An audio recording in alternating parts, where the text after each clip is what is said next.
Et tout à l'heure, je vous avais parlé de Fantasque numéro 1, la grande claque dans les années 60, 60 enfin, 60, fin des années 60. Je vais vous montrer, je vais vous montrer la case de bande dessinée qui m'a le plus marqué. C'est celle-là, voilà. Vous voyez, c'est celle qui est en haut à droite, où vous voyez la tête du surfeur d'argent au milieu de l'univers. C'est absolument gigantesque. C'est grandiose.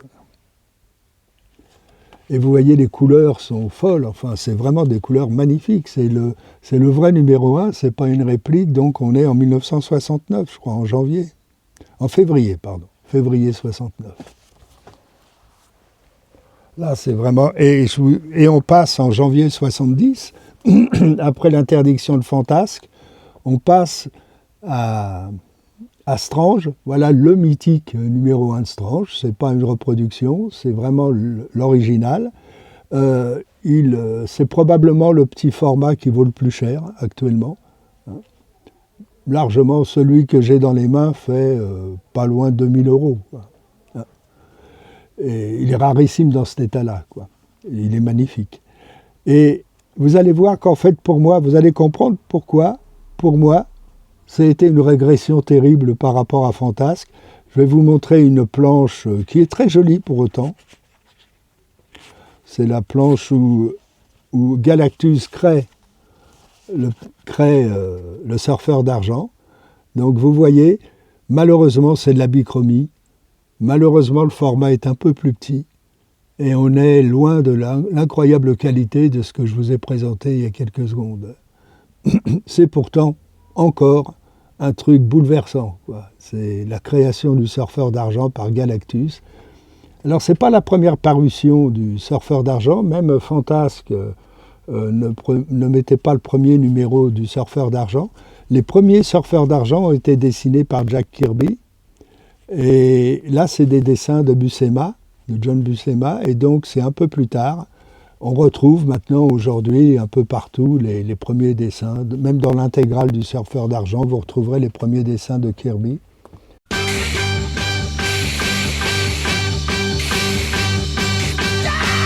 Je ne vais pas passer tout de suite à la bande dessinée cartonnée, mais je peux vous montrer, par exemple, il y a eu beaucoup de choses autour des super-héros et des petits formats en format un petit peu plus grand. On est plus proche du format américain.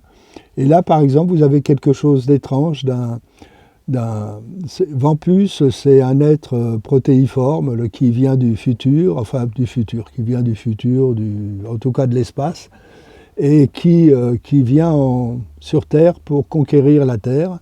Et c'est un être maléfique qui prend la forme qu'il veut. Et là, vous avez ici deux formes de Vampus différentes qu'on reconnaît à ses yeux jaunes, là.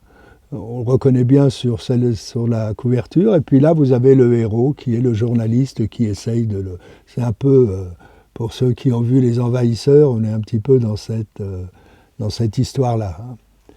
Et par contre, c'est du noir et blanc, donc il faut savoir où est Vampus, quoi. Et évidemment, la seule façon de le reconnaître comme ça, c'est de suivre ses yeux, quoi, essayer de trouver ses yeux. Donc des dessins magnifiques aussi, très bien faits, très travaillés. Alors,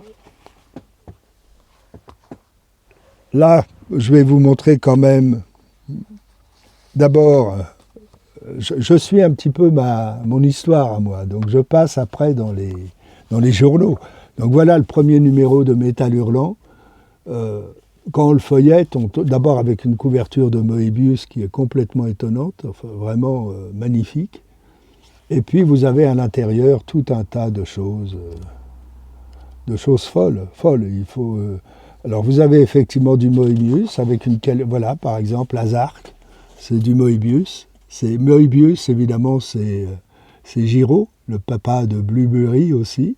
Là, vous avez des dessins complètement différents de Blueberry. On n'est plus dans le western du tout au moins dans un western très différent.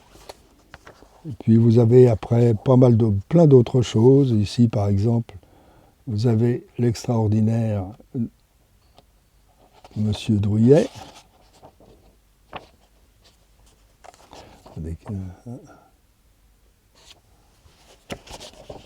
Voilà, vous avez tout un tas de choses qui... Alors là aussi une révolution, hein, évidemment une révolution. Ça a été... je ne sais pas comment ils ont réussi. Je ne sais pas comment... je ne sais plus qui a fondé Métal Hurlant. Il y avait Dionnet, il y avait Moebius, je crois, puis je ne sais plus qui. Je ne suis pas trop un spécialiste d'eux, mais par contre à lire. Hein. Là on est en 75. Donc vous voyez, on est quand même... il n'y a pas si longtemps. Et d'un seul coup, ce genre de publication était possible. On est loin de Pilote, évidemment. Hein. On est très loin de Pilote. Loin de Pilote aussi, mais sympa comme tout, c'est juste à la suite de Pilote, c'est quand certains dessinateurs de Pilote ont fondé des journaux comme L'Écho des Savanes ou comme Fluide Glacial. Alors là, ici, vous avez un dessin de Gottlieb, évidemment, puis vous avez aussi des photoromans beaucoup plus... très irrévérencieux, on va dire. Quoi.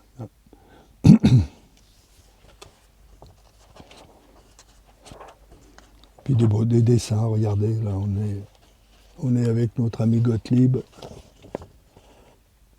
qui est décédé il n'y a pas si longtemps non plus. Ça aussi une grosse perte.